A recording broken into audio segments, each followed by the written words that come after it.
Give it a few seconds. And then welcome everybody who's watching. Good morning. It's Friday, the 20th of June. This is 5 Fact Friday on Moving Home with Charlie. I'm Charlie Lambden. And with me today in the studio, well, not in the studio, in his own studio, is Alex Groundwater, also known as Housing Stig. Morning, Alex. Morning, everyone. Hello, Charlie. Right. Now, there might be some... The streaming software I use has changed everything around. And so forgive me if it's a bit janky this morning. Welcome especially to all the new subscribers. Very quick background. So 5 Fact Friday is a video that I do every single Friday where I pick what I think are the most significant, usually 5, sometimes it's more, today it's more. The most significant new developments, right? It must be something that's happened since last Friday. It must be something that is relevant to the housing market. It must be something that I can show you the source of the news or the data or the evidence or whatever it might be.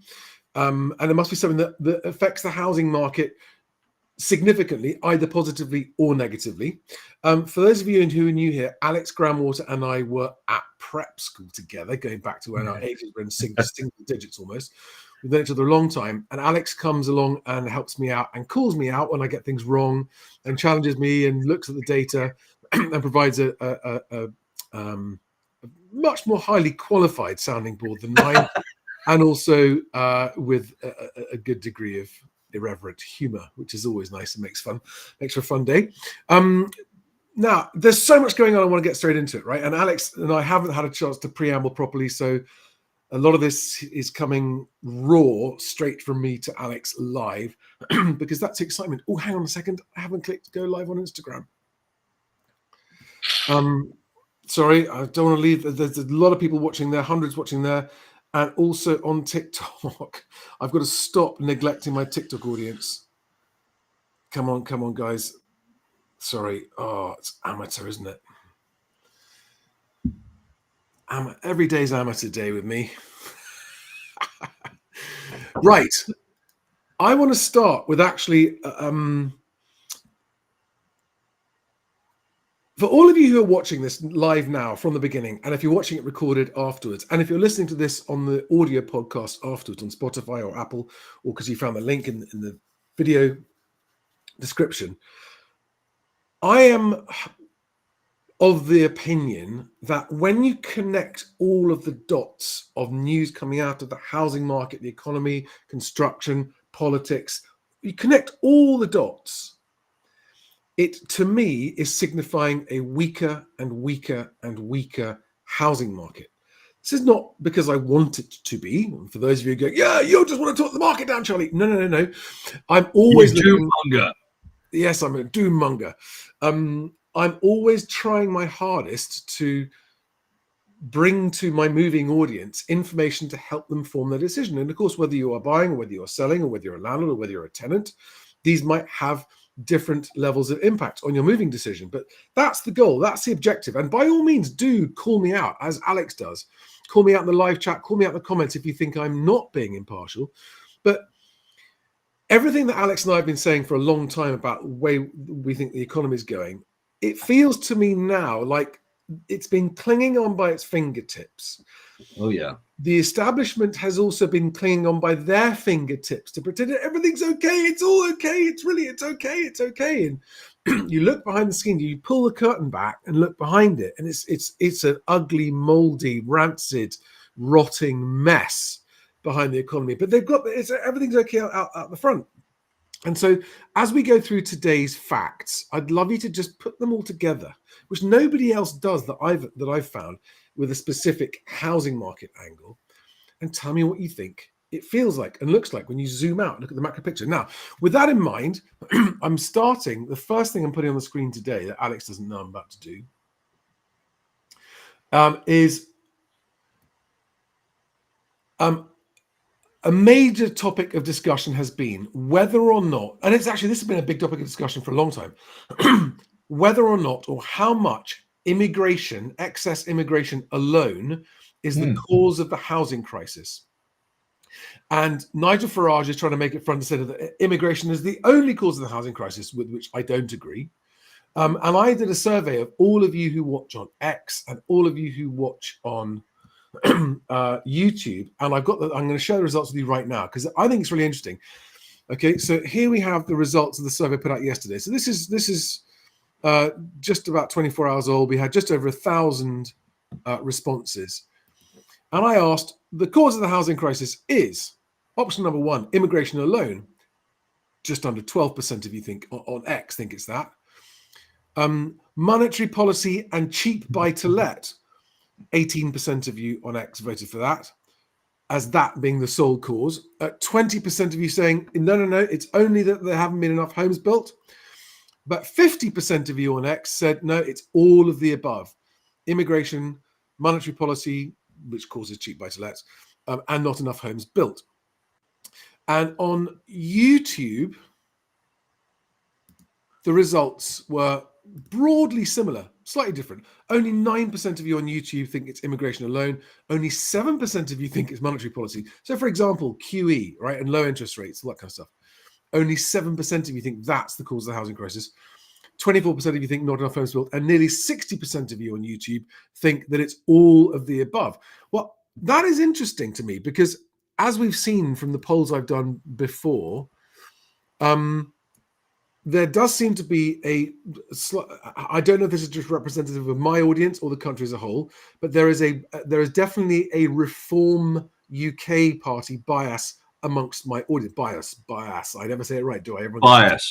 Bias. What do I say? Bias. Maybe I'm confusing. There's no ass to be bought. It's just bias. Any ass. I'm just. There you are, new viewers. That's the tone of conversation you can expect here.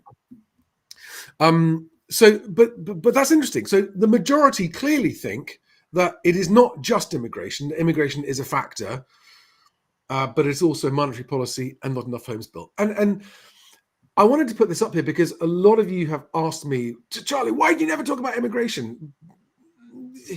I've always acknowledged it as a factor. I've always suggested it's more of a factor in renting than it is in the sales market, because even economically sound migrants turning up and working hard don't get mortgages straight away.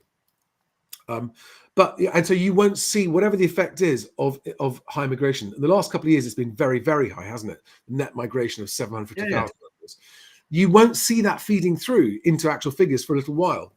Well, but also you won't see that number sustained. It'll fall back to 350,000 a year as it was before 2020. It's purely the COVID effect, which has meant we've got so many students who were planning to come in 20, came in 21, Ukraine war, 22, and so on and so forth.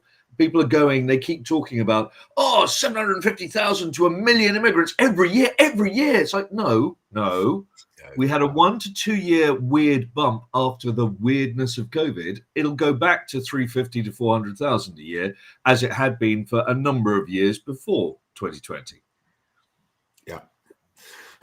Okay, so I just thought that the whole audience would like that because the majority of people seem to think correctly, I think, that it is a combination of all of those factors. And that's why the housing market is such a difficult pig of a thing to fix. Yeah, but Charlie, the biggest reason, absolutely the biggest, I mean, hey, look at yourselves. If you go to France and you want to go out for dinner and you go to a restaurant, you'll look at the wine list and you'll go, Jesus, these prices are really good in comparison with England. I mean, this wine's half the price. Oh, it's probably tax, it's probably the government. It's not. It's because the French collectively say, I will not be ripped off for wine when I go out and have dinner. They just refuse to pay more, whereas their food is slightly more expensive than it is in England. Our problem in England is we see a house as the ultimate thing, and everyone will max themselves out to the absolute limit of their spending ability in order to get a house. So if wages rise, they will go to the biggest multiple of salary to get the biggest house they possibly can. We do it to ourselves. If we collectively refuse, as the French do for wine in restaurants, refuse to pay the ridiculous markup, but that's a free market. We compete against each other, and as soon as wages rise, house prices rise. Yeah. Hello, everyone in the live chat, by the way. Patricia, Jill, Shirley, Clayton, Andrea, Imdadol Demon Dim. Oh no, is my picture? I've got You're a bit broadband. pixelated, mate. Oh, I'm so sorry, guys. I've just got really rubbish internet issues at the moment. It's always at this time in the morning. For some reason, it's better in the evening. Anyway, I'm going to press on. As long as you can hear me, that's the most important thing. So the 5 facts, I will whistle through them as a quick summary, first and foremost. For those of you who haven't got time to watch and listen to me and Stig rambling for ages. So number 1, in no particular order, Rightmove issued its unhelpful, misleading monthly asking price. And it said, house prices remain flat at record levels, which even if you go down just one section in their data, no, it's not. They're lower for first-time buyers. They're slightly higher for second-time buyers, and they're much lower for third-time buyers on a month-by-month basis. And that's just newly listed stuff. We can dig into that in a minute. The Office for National Statistics put their yearly house price data out. I think it was, we'll come on to it in a minute on screen, 1% year on year. But again, that's an average of all 4 countries. And that's not actually happening in any of the 4 countries. So where you live, that's not happening. Rent inflation eases. Official ONS data says that rent inflation. So rents are still going up, but not as fast. And Foxtons reported a 36% jump in properties for rent. Interesting and unusual bit of information. This is fact number 4. A construction bond provider exits the market. And I think that's quite a big deal. So this is a company that provides insurance for people against a housing construction company, like that one out there, going bust. So that, if you've bought and exchanged and you're waiting to complete on a house that's not built yet, they provide insurance to make sure that no one gets left out of pocket. But they're going, oh, it's been a bit of an ugly couple of years for us. We're out and not providing that insurance anymore. That's one of those dots I think people should be joining. Bank of England holds the base rate at 5.25% when so many people were sure that they'd cut rates in June because of election, right? They're going to cut rates to help them in the election. But again, if you think that's because you think that the government controls interest rates, and they don't, at least officially they don't. We've got a report showing that Q1 mortgage lending for new home purchases slumped in Q1 massively, so down over Q4 last year and down over Q1 last year. And I also thought it was worth mentioning that Reform are proposing no stamp duty below £750,000 because it's debatable, but that I've started to see a few people going, if the swing in the polls, if the trend in the polls continues for the next 2 weeks, it is not impossible that Reform could be in government. and therefore, it is impossible. If it happens, well, I'm not saying it is or it isn't impossible. I'm reporting that there are people saying that it might be possible. Yeah. Right? But there are people that say the Earth is flat. People say a lot of shit. Yes. Okay. This is true. So, but guys, keep your questions coming, and if we've got time, we'll take your questions towards the end. I'm not using a VPN, Patricia, actually, at all at the moment. This is just, I'm afraid, the broadband network. It just has daily ups and downs. For some reason, early in the morning, it's always rubbish. Oh God, it really is bad. Right. Okay. So that was a summary of the 5 facts, and there are actually 6 or 7 in there. Let's get into this in a bit more detail. So let's start with the Rightmove one. We're just going to spend 1 or 2 minutes on this, no more. And call me out if I do go over. Sorry, I'm just getting used to this new layout that we've got. Here we are. Right. So house price index. For those of you who've seen the video this week already, you'll already know this stuff. But Rightmove's monthly house price index, a lot of people confuse it with being, oh, this is what house prices are doing. In other words, this is what actual houses are exchanging at, and they're exchanging at record prices. And this is an assumption people make that leads to a lot of sellers going, wow, record prices. So when the 3 agents that valued our house gave us a surprisingly high valuation, well, Rightmove saying that house prices are at record supports that. Therefore, we think we're being realistic, and we're going to put our house on the market, and we're going to sit on the market like 80% of the market is doing right now, not under offer, and just quietly think, well, maybe it's the election. Maybe after the election they'll come and buy. But actually, what's happening is British home buyers are starting to act like French wine buyers, and they're going, Exactly. "Non, Yeah, correct. je I will ne not paie pay that pas. Je ne paierai pas. Yep. Va te faire foutre." Yeah.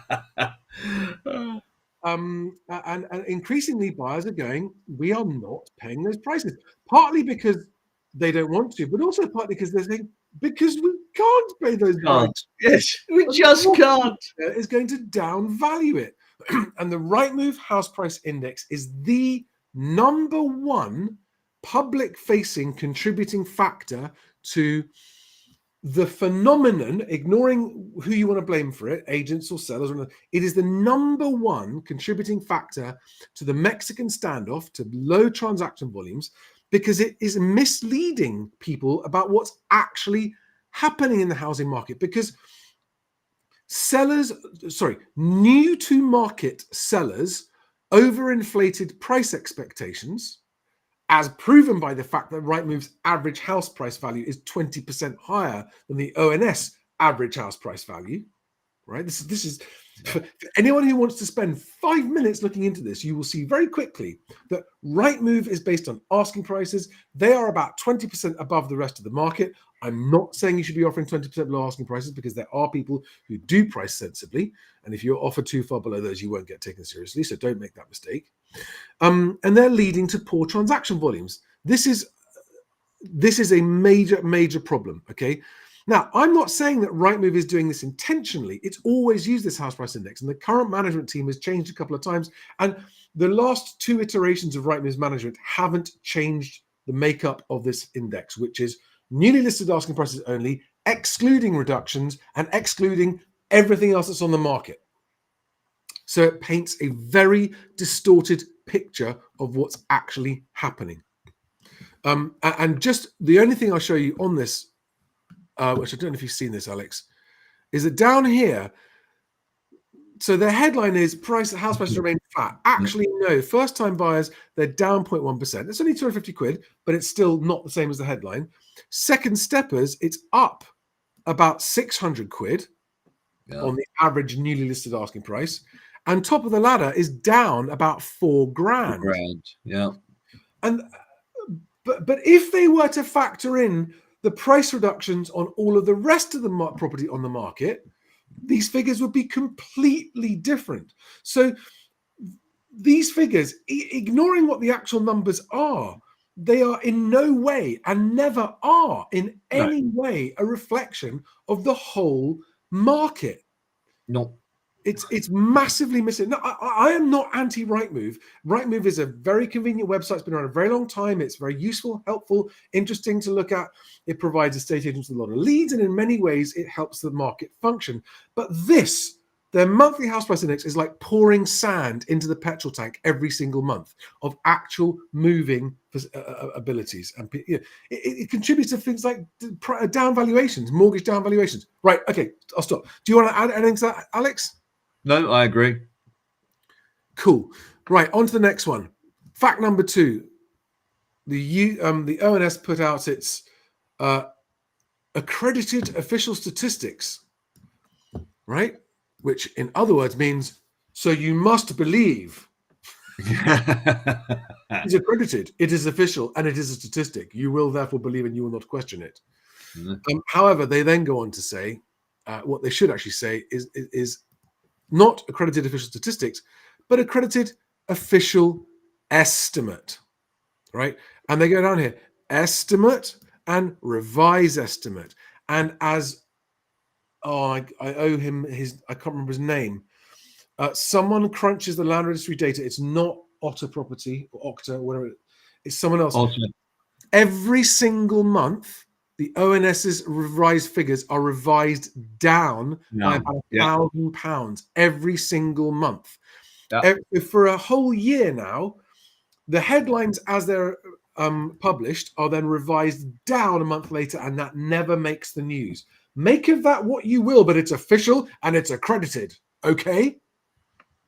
Official, accredited, bollocks estimates. Uh-huh.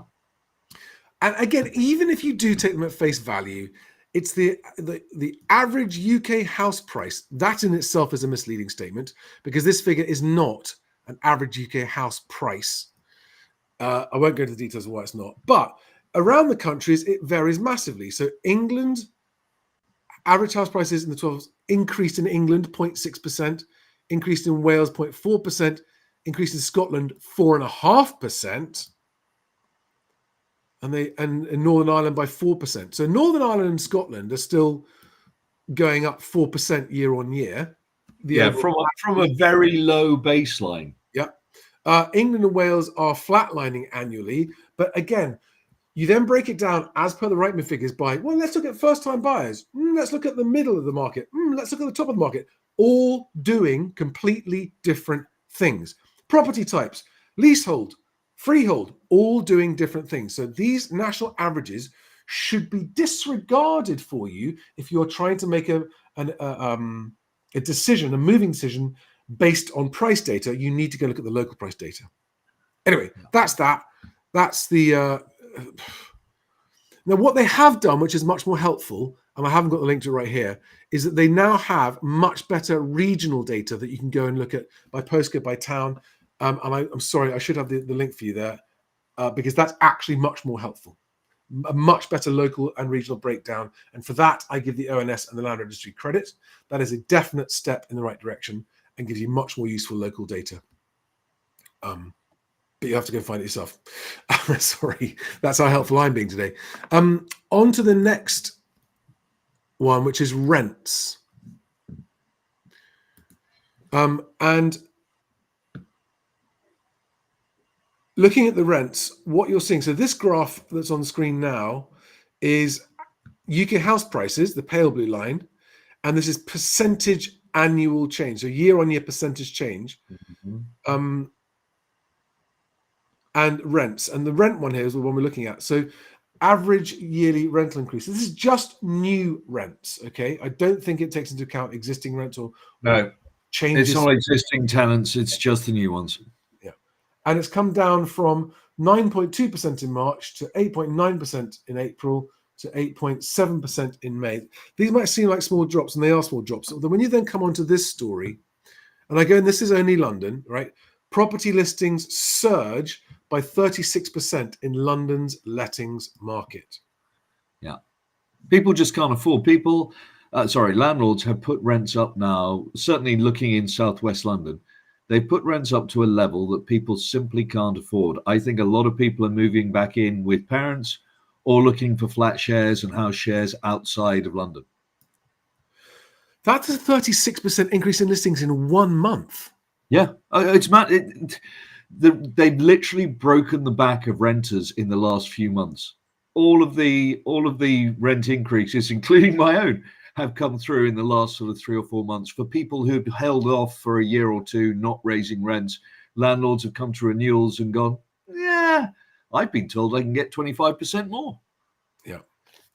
Well, I think what's going to happen in the rental market after the election is going to be interesting, because they're saying that they're going to put through the Renters Reform Bill, end Section 21 evictions, all that kind of stuff. And if they do achieve that, ignoring whether you think it's a good or a bad idea, it will have an impact on the rental market and on the housing market, as it will force people to be making decisions that they've been putting off.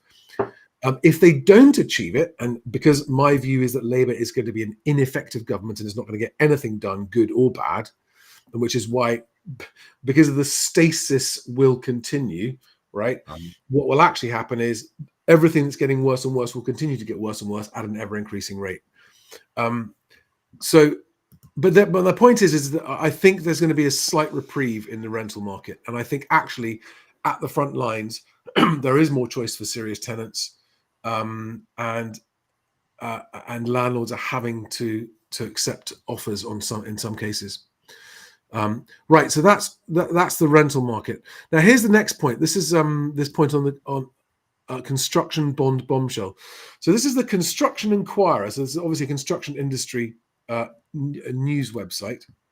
Construction bond bombshell, and that, I don't think that's overstating the significance of this. As major player quits market. So business insurance giant QBE Europe is pulling out of the construction bonds market for major contractors. Yeah. This is a major, and it will be a massive blow to main contractors already struggling to get cover. Yeah. Insurance at the moment is a huge issue, and I'm talking about commercial real estate. I didn't get involved with residential, but it's adding to the cost, and it's adding to the cost for the clients, not just the main contractor, because obviously they're passing on that cost onto clients, and therefore all building right now, all construction is costing more, and a key component of that is the insurance cost.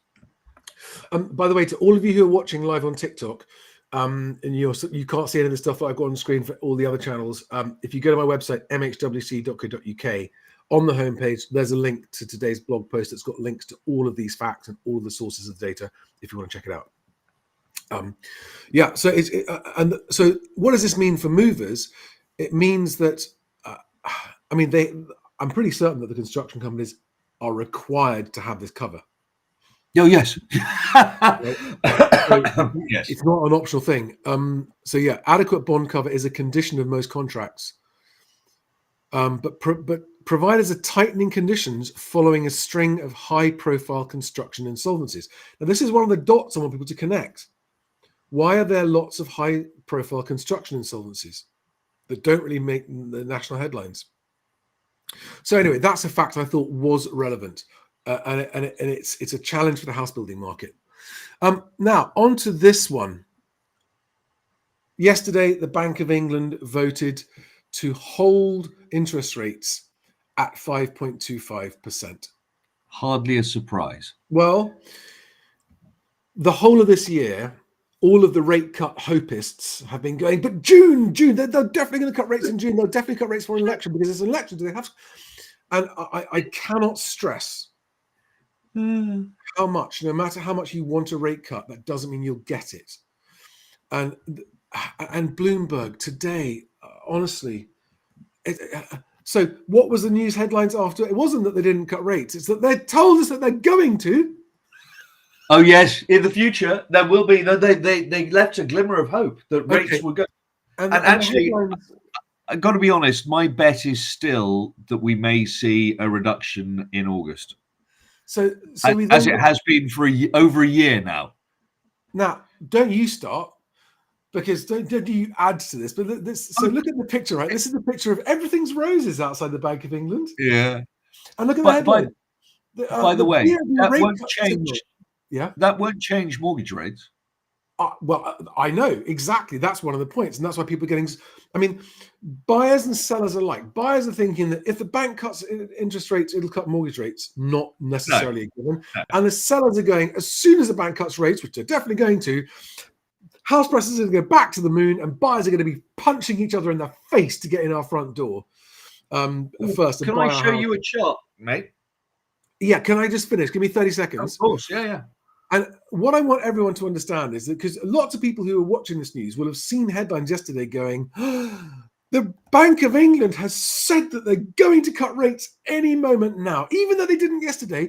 That's because it's almost about to happen. And I want to show everybody the two words that everyone is clinging to, the straws of hope people are clutching on the Bank of England's website that I've linked to below. Okay. And hang on, I need to here it is. Yeah. Can you see this? Yeah. For these members, and this is so far down. I mean, you're talking about this like page 12. For these members, the policy decision at this meeting was finely balanced. Those two words, finely balanced, are the sole basis of everyone's headlines yesterday, that the Bank of England is signaling that it's going to cut rates. Okay, so yes, what were you going to say? Hold on 1 second. Just let me get this. It's not a finished chart, so I apologize profusely, but let me just get this up on screen for you. Can you see that? There we go. Okay, so going back to 1997, this is the Bank of England interest rate, the base rate, which is the dashed white line. and then 4 different mortgage products: the 2-year fixed, 3-year fixed, 5-year fixed, and 2-year variable. And you can see that they follow each other, they head down. But when interest rates were cut from around 5.5%, about 5.75% here in 08, and they started to come down, they came down to 5% by July of 08, and then in 09, everything crashed. Yes, mortgage rates did come down, but look at this gap. They did not come down as far as the Bank of England interest rate. And the reason for that is it took them, you'll see that even though the Bank of England interest rate stayed the same from July of 09, pretty much all the way through until 2020, it took that entire 11-year period for mortgage rates to come down and down and down and down. And even then, there's still quite a gap between the Bank of England interest rate and the mortgage rate in 2018, 19, and 20. A much bigger gap than there was all the way from 97 through until 07. And my point is simple. Yeah, the Bank of England in August, I think, may reduce interest rates to 5%. Will that have any appreciable difference in your mortgage rate? No. In fact, even if the rates come down to 4.25, 3.75, which is where they may end up settling, will mortgage rates automatically go down to meet that, or will it take them some time whilst the market goes, well, you never know, they could go back up, because the mortgage rate is set on the SONIA swap, and that is set on market sentiment, not on the Bank of England base rate. It doesn't automatically track. The correlation is not, it's great when you got standard, but when something weird happens like this, afterwards, people once burnt, twice shy. And not only that, again, just to summarize this really simply, the white dotted line is the Bank of England base rate, and all the colored lines are all the mortgage products. And even after, I'm just showing this for my TikTok audience, even after they went to the floor, base rates went to the floor, actual mortgage product rates went back up. Yep. Briefly. Right here. By For half a 5-year, 3-year, and 2. And you know why? Because nobody believed in 2010 that base rates would stay at 0.5%. Yeah. And so the market said, oh, well, look, if we're going to do a longer term, you see that the short one, the variable rate, obviously kept going down. Yeah. But all the fixed ones went up, just as they did in 11, because they believed there would be a decision to raise interest rates. And so, and again in 14, this is mortgages are set on the sentiment and the SONIA swap market. They are not set on the interest rate. They're set on what people believe the interest rate will do. So just because it comes down by 0.25% in August, let's say, does not mean that you are going to get a better deal on your mortgage if the market believes that inflation may come back. I hope everyone's listening to this. Everyone who thinks that when they cut rates, house prices will go up and mortgage rates will come down. You mustn't think that. That is the popular messaging and narrative from everyone in the industry. When rates come down, mortgage rates will come down, house prices will go up. Not true when you go and look at the official historical data, okay? So please stop clinging to the hope that a rate cut is going to make any difference, because if and when it comes, and I don't dispute that it could well come in August. I'm not saying that I don't think it'll happen. I'm saying that you can't rely on it. Because when everyone's relying on rate cuts, everyone's waiting for them. And if you wait for them, the housing market clogs up even more with everyone waiting, as if it isn't bad enough already with an election and the football. Right. Okay, so on still on the topic of mortgage lending, this story came out, and it wasn't widely reported, but it was on the Property Reporter website again. Wait, is that on screen? No, I've got to get it on screen. No, not yet. And what they're saying is that the total net lending for new purchases, no, that's the wrong one, sorry, that's the wrong website, there we are, is down 5% on the last quarter, or like just on 6 months ago. So Q1 2024, total mortgage lending was 5% down versus Q4 2023, and 13% below the total seen in Q1. So is that total? That's total including remortgage? Yeah, I've got to be honest. Everyone's calling up the lenders and going, "Hey, can I change to another rate?" And that's not hitting the figures. Is what you're saying? Exactly. I would ignore the total lending. The interesting one is the house purchase. Yeah. Ignore total. Just look at house purchase, and that's showing an 11% drop. Now, bear in mind that that's between Q4 23 and Q1 24, but it's also lower than Q1 of 23, and Q1 23 was about as bad as it got. If you remember, that This was is when my everything point. sort of, This is exactly what I've been thinking. I mean, there was this flutter of activity, and even the Bank of England mortgage data showed that there was a bit of an uptick in lending. yeah, approvals went up, and therefore, naturally, a month or 2 months later, the lending went up. But it's still tiny. We're talking about roughly 29 billion pounds a month on new house purchases in lending. But if you went back, that's the same sort of level as 2014. In the intervening years, we were up above 33 billion. You know, you're looking at 3 to 4 billion pounds per month, or sorry, per quarter. Sorry, ignore that. Per quarter less in new house purchase lending. And you see, to me, I definitely think that there is an increase in cash purchases at the lower level. Yep. There are first-time buyers who have cash because they've inherited or whatever, and there are also downsizers buying with cash. And the downsizers are creating a much harder to spot phenomenon in all these figures, I think. Mm-hmm. But again, this is joining up the dots of everything. This is everyone sort of says, oh, everything's up. It's up on last year. You know, a Christopher Watkins stats show, which comes out today as well. I don't think Chris is aware of his bias. I just don't think. I mean, I love him to bits. I do. But I you know, you got to remember this, right? Estate agents who I talk to every single day cannot always publicly say how difficult things are because their clients don't want to hear that, right? If you've got an estate agent selling your house, you don't want to hear your agent going, oh, well, it's all gone to shit. You don't want to hear that. So there is a absolutely valid reason why estate agents cannot, you know, they would be, because sellers will simply not use them, right? If you are a negative or even just a realistic estate agent, sellers won't want to use you on the whole, right? Only very switched on intelligent sellers will go, actually, I need a realistic estate agent in this market and I do want to use them.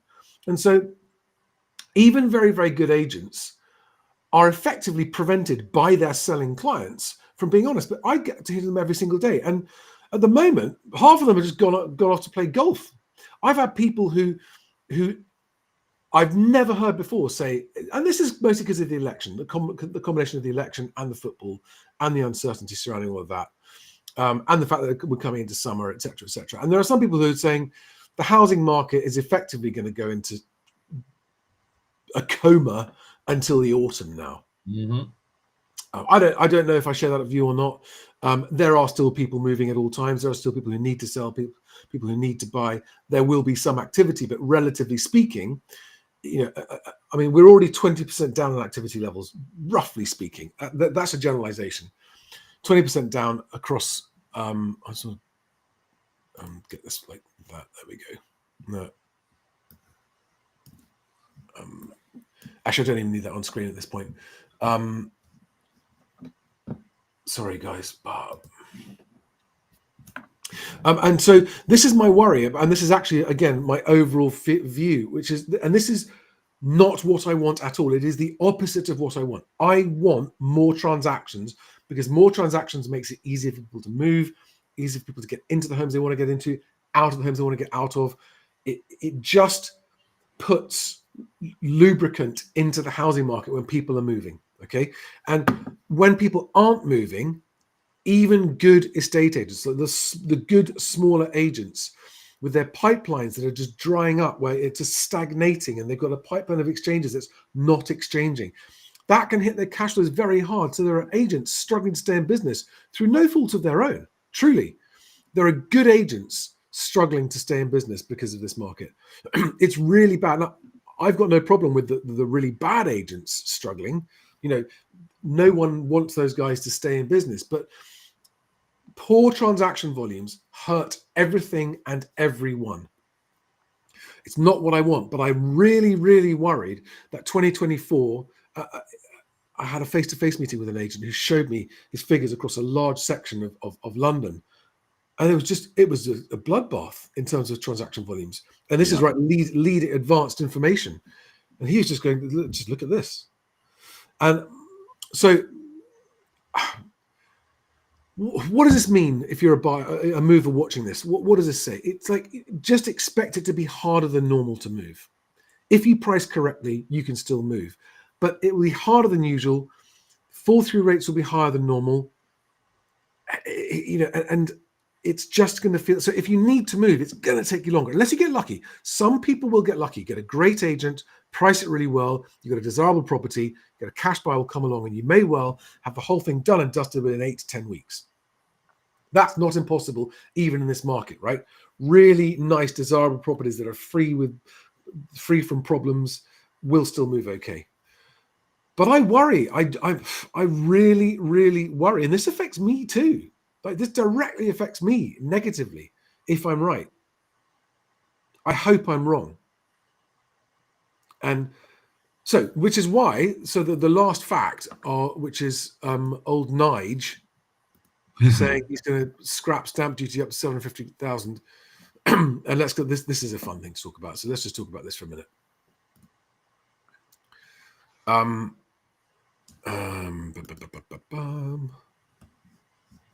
Sorry, guys. Just can you see that, or is that too? Yeah, I can see that. Right. So this is Farage saying that. No, that's the wrong tab. Sorry, guys. That better? I'll get the actual wording on screen. Reform will scrap stamp duty altogether for properties under £750,000. Yeah. Okay. Now, my view is that actually stamp duty should be scrapped completely and replaced with different kinds of tax. Now's not the time to discuss what those might be, because stamp duty actually directly impacts transaction volumes. And when you do this, I mean, £750,000 would include, and below would include most transactions in the UK. Yeah, the vast majority. The vast majority of transactions, and therefore it would make a really big difference. It would boost transaction volumes. It would make it easier to move. It would take the costs out of moving. It would really, really, really help if that were to happen. The problem, as always, just like the stamp, I mean, if you support this, well, why didn't you support a stamp duty holiday, as Rishi did, which pumped prices through the roof? Because it was temporary. Exactly. It has to be permanent, because the first thing that will happen, well, it's permanent whilst a government is in power, and then it's not permanent when the next government comes to power. And therefore, people within that 4 or 5 year period will go absolutely nuts trying to make the most of it. And that will pump prices through the roof. It's really difficult. You have to persuade the English public, the house-obsessed English public, that this is something that will be here forever. There's no need to shift up the prices for no apparent reason just because stamp duty's been done away with. Yeah. And that's hard to do. It will automatically pump prices the moment it's announced. No, I don't agree. I don't agree. Then why did it with Rishi? Because there was a deadline. Yeah, well, yeah, but no. Do you think anyone's going to believe that this will last forever? If it gets, yes, because actually, I think it will boost coffers for the exchequer in other ways. I think it will work so well. It'll benefit everyone so well, including the government and society, because moving house becomes easier, that actually no one would undo it. Charlie, I'm not against the policy. All I'm saying is that for the first year of its existence, it will pump house prices. Well, I don't think so, because it will increase the number of people downsizing from larger houses who otherwise wouldn't. It will increase supply. It'll increase liquidity. And I mean, yeah, okay, it might have a net difference. In the end, it settles on about splitting the difference, doesn't it? Yeah. And long term, I think stamp duty should go away. I've been saying that for a long time. But the moment that you say, we're going to remove stamp duty on properties under a certain value, and people will go, oh, right, so I can buy a £749,000 house with no stamp duty, so let's jump on that. And some people will be forced to slightly reduce their price, and others will get more money because they're just saving. How much would you save on 750K? What's It's like 3%. It's not small. right? So 22 grand roughly. Yeah. No, but so if we're discussing the hypothetical scenario where reform is in power and is able to implement these policies, the other policy that they're saying that they're going to implement is scrapping Section 24 changes on landlords, which means that landlords would once again be allowed to claim interest costs before tax. So they wouldn't. So you know what happened when they scrapped Section 24? It was an exemption that meant that as a landlord, the interest on your buy-to-let mortgage was considered a tax-deductible expense. Yeah, and like a virus. Yeah, now that's changed. They're saying they put that back in.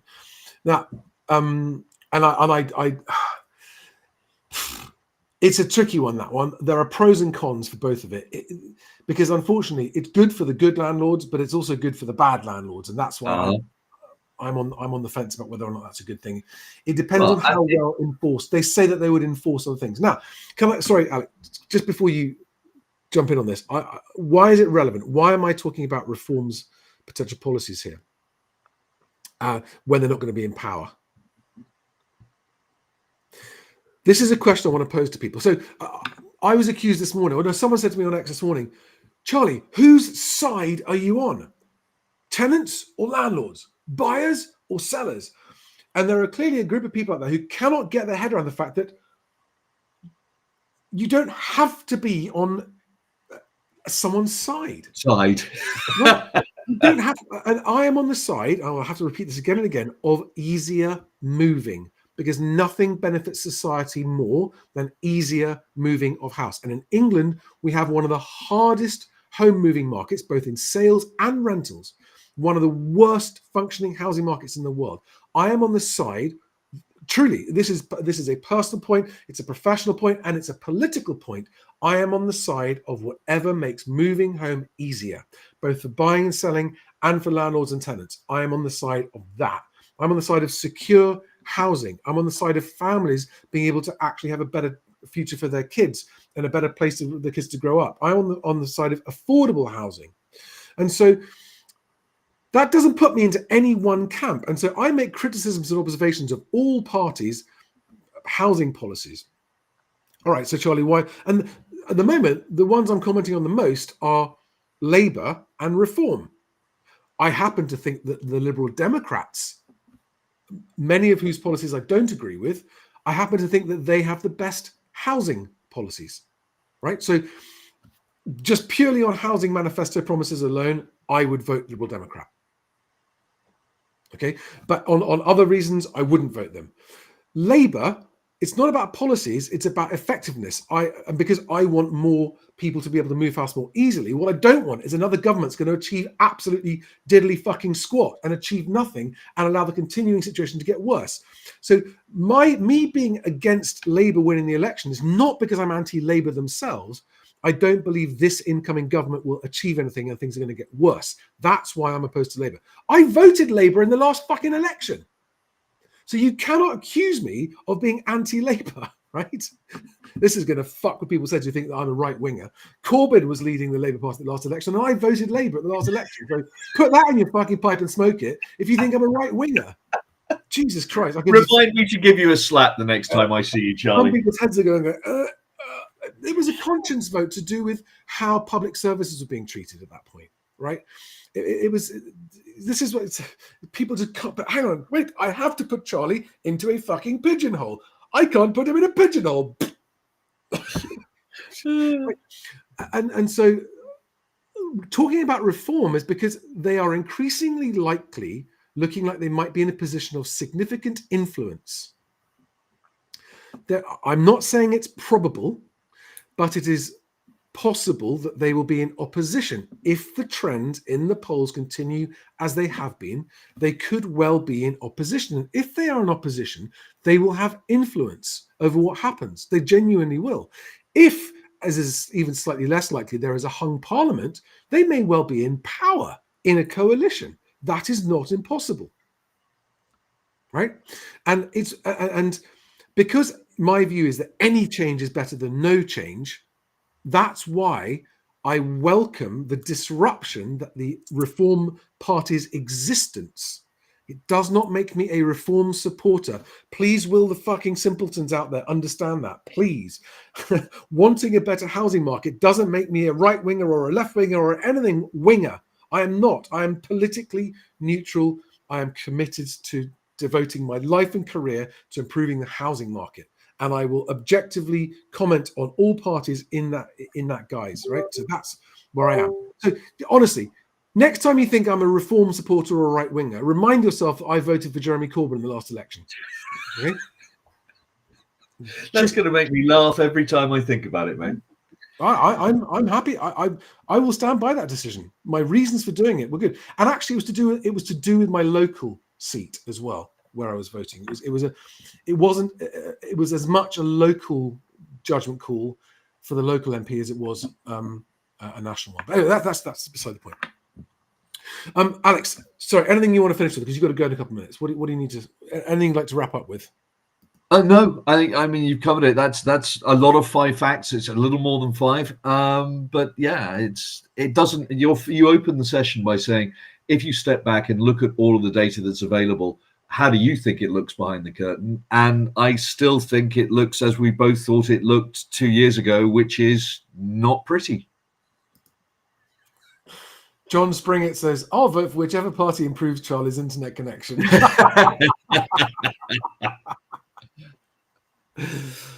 Right, guys, I'm afraid I've got to go. We didn't get to do any questions. Oh, look at that. Patricia T says, champagne commie that, Charlie. Who knew? That seems fair. Right, guys. Alex, I know you've got to go. I'm going to wrap up with everyone who's still here. Okay, cool. Thanks a lot. Catch Thanks you very later. much. Thanks. Bye. Bye. So, guys, let me wrap up. What does this mean for buyers? What does this mean for sellers? What does this mean for landlords? What does this mean for tenants? If you are a seller right now, either on the market trying to sell and struggling, or thinking about coming to the market, I'm afraid that, with exceptions, there'll be regional exceptions, there'll be some properties that sell very quickly, but generally, overall, I reckon we are in the most difficult time to sell that there's been for probably 15 years. Please factor that into your choices and your decisions when you're deciding who to sell with, how to sell with, right? Now, what this means is, even if you get a good agent that gets you a buyer at a good price quite quickly, your transaction is going to have a much longer journey, especially if you're in a chain. If you are a seller and you're looking to sell and buy, then you don't need to worry too much about prices, because you're going to sort of hedge yourself against the change. If you're upsizing, it's actually quite a good time for upsizing. If you're downsizing, it's a bad time for downsizing. But if you've got to sell and buy, if you have the option to sell and complete your sale and then live somewhere temporarily and then become an unencumbered buyer, in most instances, if you sell well with a good agent and if you get your ducks in a row to buy properly, you will actually complete your move in less time by doing that. For a lot of people, that is absolutely not an option. I understand that. You cannot move in. You can't buy unless you've sold, and you're not going to move out of a place without a new place to move into. I understand that. And for those of you who are in that situation, you must choose. If you're in that situation and you have to sell and you have to move for whatever life reason there is, I cannot stress strongly enough that you choose your agent like your future depends on it, because it literally does. If your future depends on moving, your future depends on which agent you choose. Choose it like your life depends on it. Do not make the mistake of thinking all agents are the same. Do not make the mistake of going for a cheap agent. Do not make the mistake of thinking that all they do is put on Rightmove and then they'll sell your house. Go and look at how many properties are sitting on Rightmove and aren't selling. Okay, I'll show you. I'll just actually put it on screen right now to remind those of you, right, especially if you're a seller, just take a look at this.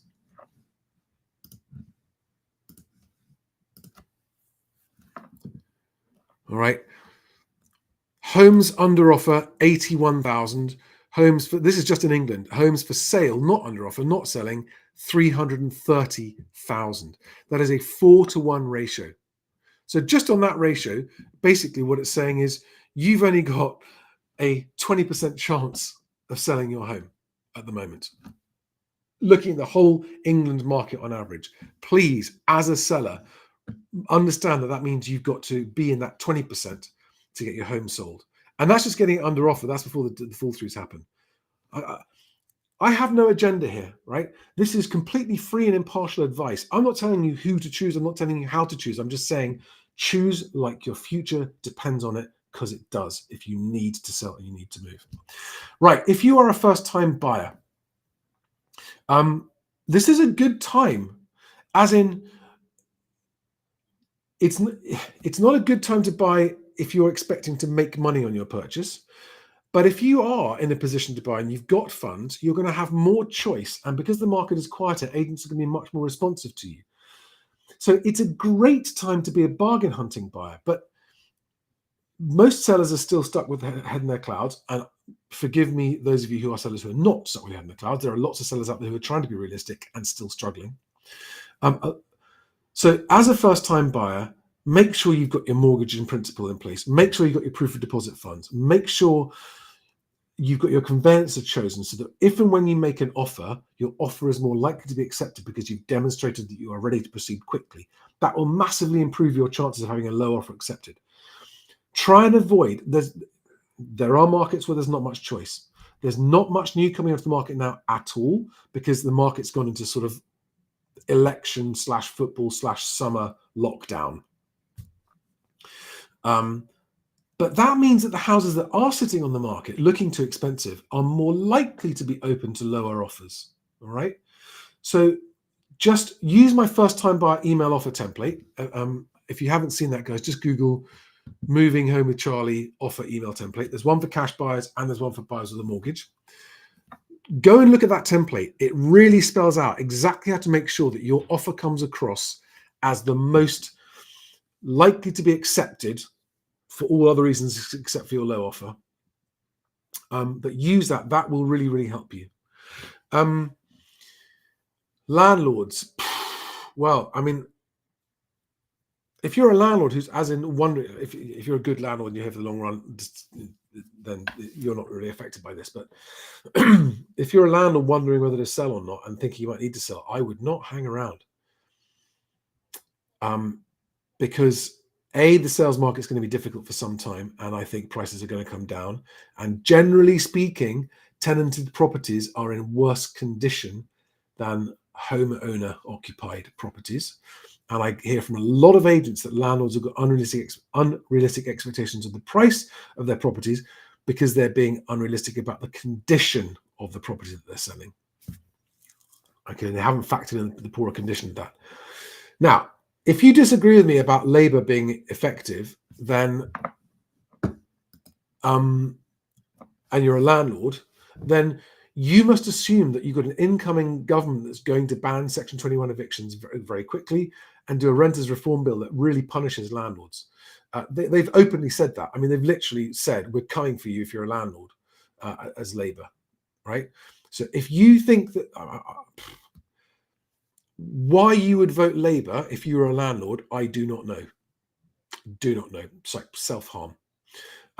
If you believe that Keir Starmer is going to lead an effective government, then you must be anticipating that they're going to end Section 21 evictions and they're going to continue taxing you heavily and make it harder for you. And so I would be wanting to get out.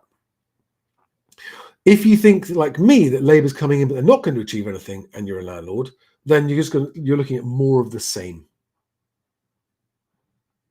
Yes, Darius Karpovich on TikTok says they might also introduce regulated rents. They would make landlords' lives even harder.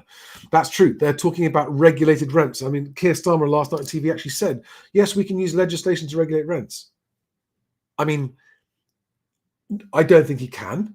But if they did, you're talking about the end of the free market. You're talking about the end of a free rental market. You're talking about, I mean... the word that comes to mind for me is that's communist control. I mean, if you're a landlord, good luck. I mean, it's just, it's so misguided, that policy, so misguided. I'm on the side of tenants having secure homes at fair prices. You don't achieve that by punishing landlords. It's stupid. It's like, If you want tenants to have a good tenant experience, they need good landlords. You can't have a good tenant experience without a good landlord. If you're a tenant, if you're a tenant and planning to stay a tenant for quite a long time, you'd probably vote Labour.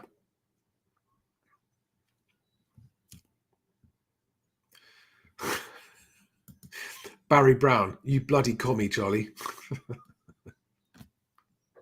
James Barnes says, "Oh, we're all right wing now, Charlie." Is my internet still crap? I'm so sorry. I'm so sorry.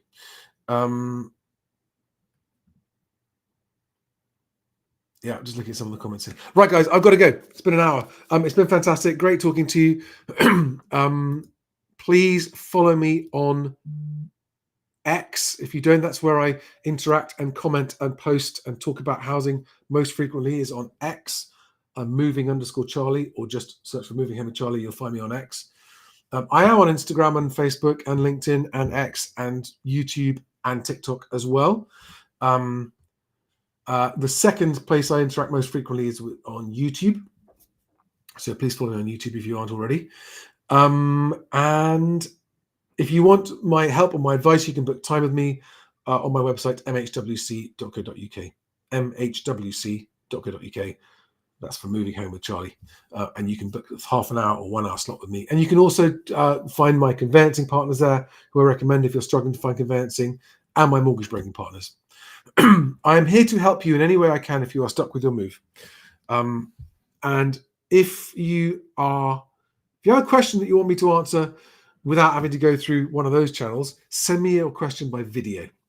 And I will publish it and I will answer it. All right, guys. Have a good one. Thanks a lot. See you on the next one. Bye-bye.